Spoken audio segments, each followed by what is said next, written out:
We're getting now towards the culmination of the Secret Shore project. All these people have learned songs, they've done their folklore research. So here we are, summer's day, up on the downs, and it's really getting people up on here, on the hills, to talk about the archaeology of the South Downs, to talk about Hilaire Belloc and literary links and the folklore, and to bring people, a lot of people here live on the coast, so to bring them right up into the heart of the Downs and have a good old celebration. We're going to the Devil's Jumps. It's one of the premier archaeological sites on the South Downs. If you go further west, you've got all the standing stones. We haven't got standing stones on the South Downs, but what we have got are burial mounds. And these are Bronze Age, so they're 3,000 years old or more, and there's 5 of them in alignment with 2 smaller ones to the side. So that's the largest group of burial mounds that you'll find on the Downs. The thing, of course, about archaeological sites is that it's all speculation. So it may be very informed speculation, but there are no written documents. So what did these people think? What did these people believe? How did they live? You can't really say for certain, but the things that are clear is that the Bronze Age was a culmination of a period of time that saw the way that human beings lived transform totally. Hilaire Belloc's book, The 4 Men, came very close to this spot, and the 4 Men terminated at South Harting, so Belloc definitely came here, and Belloc would have loved this sort of site. It was the sort of thing that fed his soul. I've got some lines from Belloc, the Bellocians amongst us. This afternoon, this evening, we'll recognise these lines, just some verses from his poem, The South Country, but very much here in a poem in the landscape. And what better pulpit to deliver it from than here. The great hills of the South Country, they stand along the sea, and it's there, walking in the high woods, that I would wish to be, and the men that were boys when I was a boy, walking along with me.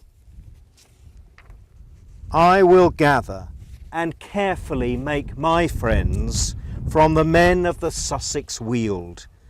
They watch the stars from silent folds, they stiffly plough the field. And the men that were boys when I was a boy shall sit and drink with me. Right.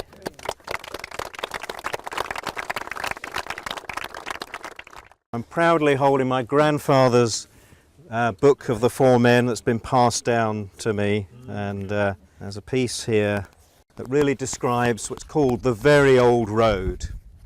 So all along the road under Chanctonbury, that high hill, we went as the morning broadened, along a way that is much older than anything in the world, a way that leads from old Pevensey Port through the Vale of Glynde and across Cookmere and across Ouse, then up to the height of Lewis, and then round the edge of the Coombe, and then down onto the ledge below the Downs, making Courthouse and Plumpton Corner, Westmeston, Clinton and Hollow Pye Coombe, though between these two it branches and meets again, making an island of Worstonbury Hill.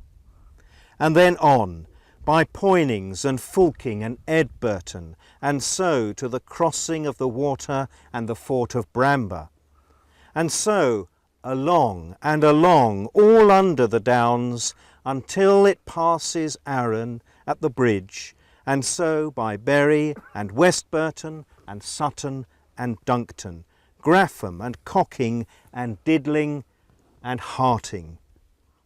All Sussex names and all places where the pure water, having dripped through the chalk of the high hills, gushes out in fountains to feed that line of steadings and of human homes. By that way we went, by walls and trees that seemed as old as the old road itself, talking of all those things men talk of, because men were made for speech and for companionship. This is Cheston's great poem, about Belloc, and it really gives you a sense of Belloc, his personality and his passion, and also it brings in their sense towards the end of their lives about how rural England, and particularly Sussex, was being overwhelmed by change. And I thought of a thundering flag unfurled and the roar of the burgher's bell. Beacons crackled and bolts were hurled as you came over the top of the world, and under your feet were chance and cheat and the slime of the slopes of hell. It has not been as the great wind spoke on the great green down that day. We have seen, wherever the wide wind spoke, slavery slain the English folk. The robbers of land we have seen command, the rulers of land obey. Only you I have not forgotten, for wreck of the world renown, rending and ending of things gone rotten, only the face of you unforgotten, and your head upthrown in the skies alone, as you came over the downs. On Sussex hills where I was bred, when lanes in autumn rains run red, when Aaron tumbles in his bed, and busy great gusts go by, where Branch was bare in Burton Glen, and Berry Hill is whitening then, I drink strong ale with gentlemen, which nobody can deny, deny, deny, deny, deny, deny, which nobody can deny. From Crowborough top to Ditchling town, from Hurstpier Point to Arundel town, the girls are plump and the ale is brown, which nobody can deny, deny, deny, deny, deny, deny.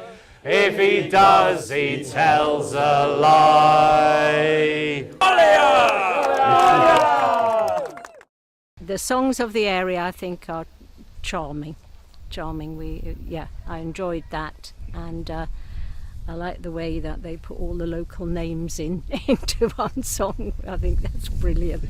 That's quite brilliant. I've heard the name Hilaire Belloc, but I wouldn't know what he wrote, and in fact I will try and read the book that Chris has quoted from. Yeah, I'd heard of him, been here before, but never linked the two really, and didn't really know anything about Hilaire Belloc other than that he was a poet from this area. So. I live down on the coast, Pagan. Less often do I kind of get to come up here, but when I do, it all comes back to all the fairy rings and all that, all the stories of wood. So yeah, I, as often as I can, I try to get up here. Doing this is just another thing that brings you closer to the whole idea of the countryside, doesn't it? It's learning about the culture and the folklore, as well as singing the songs. They hark back to an older time. I love poetry anyway. Just hearing them being spoken at the top of somewhere so beautiful was quite moving and really nice. Yeah. Local people in Sussex are interested in Belloc because they love Sussex and he loves Sussex. And he wrote wonderfully about the landscape. He was one of the great prose writers of the 20th century.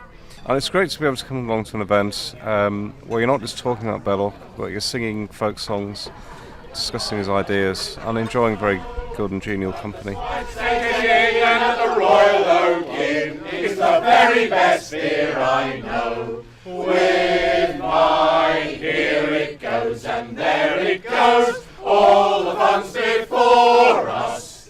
The tipples are bored and the night is young. The doors ajar and the barrel is sprung.